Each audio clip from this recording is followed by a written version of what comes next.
Carp. Jesus, when hunting up in North Texas, was on a property where Mark and I had spied hogs the previous night, and I'd come back with my Lone Star Armory TX15 multi-purpose carbine enhanced, through which I'll be shooting some Barnes TTSX 100 grain bullets loaded by Druid Hill Armory into Sterling brass that my buddy Denny had provided for me.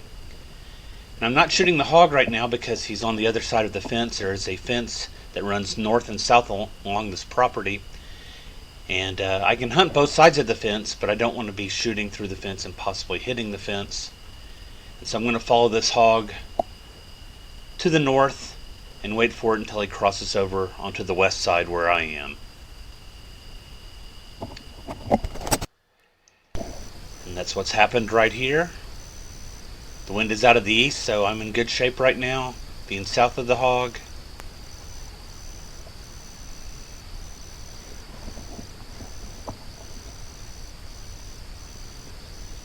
Alright, here we go.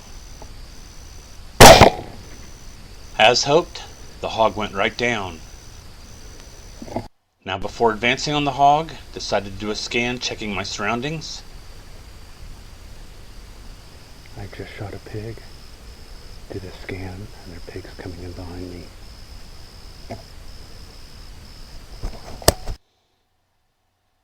Brass Catcher by Tactical Brass Recovery.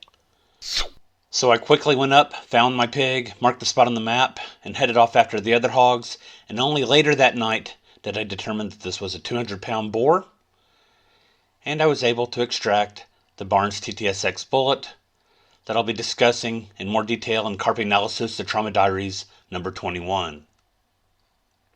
So those other hogs were headed west, coming in south of me, and here I'm coming in from the north, and I've got a house on the neighbor's property back in this direction, so in order to get my shot, I'm going to have to come around in this direction and try shooting back towards the east. That's my plan. And I'm going to choose the largest hog out of the group, which is going to be this one right here. So now I've moved about 3 times to get into position. I'm looking back towards the east. The neighbor's house is off to my right. And since I'm running low on Barnes bullets, I've changed over to Factory Hornady SST 123 grain factory ammunition. The wind is in my face, so the hogs can't smell me at this point, and hopefully they can't hear me.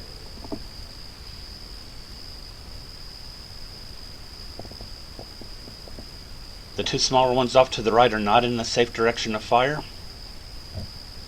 I keep hoping that maybe they'll come over closer to this hog, but they don't. So I'm going to go ahead and take this hog right here. He goes down. I scan for the other hogs.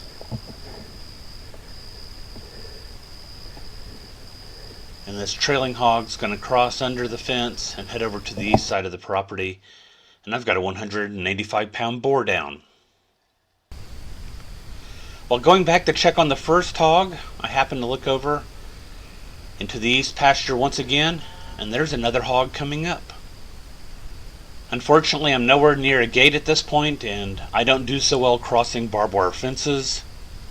And I don't have the patience to wait and see if this hog is going to cross into the west pasture, so I'm going to head down along the fence line, take a shot at it in the east pasture. And that's what I've done right here. Again, wind is not going to be a factor for me. I've been real fortunate in that the hogs have been coming out of the east and the wind has been out of the east this evening. And right now I'm moving up closer to the fence to make sure that I'm shooting over the fence. Getting set back up on my shooting sticks.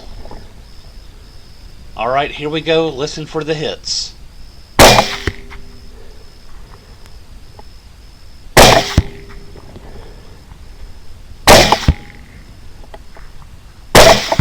Four shots and 4 hits, and eventually the hog goes down at about 125 yards from where I shot.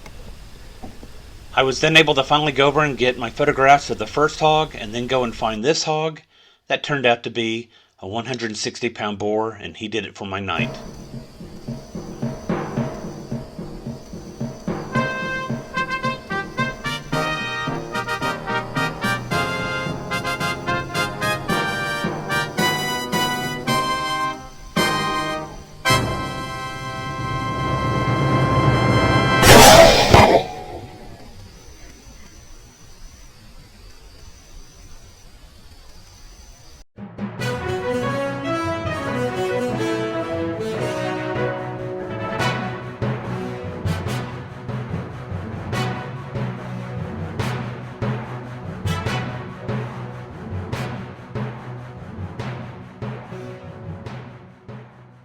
Carpe sus, my friends.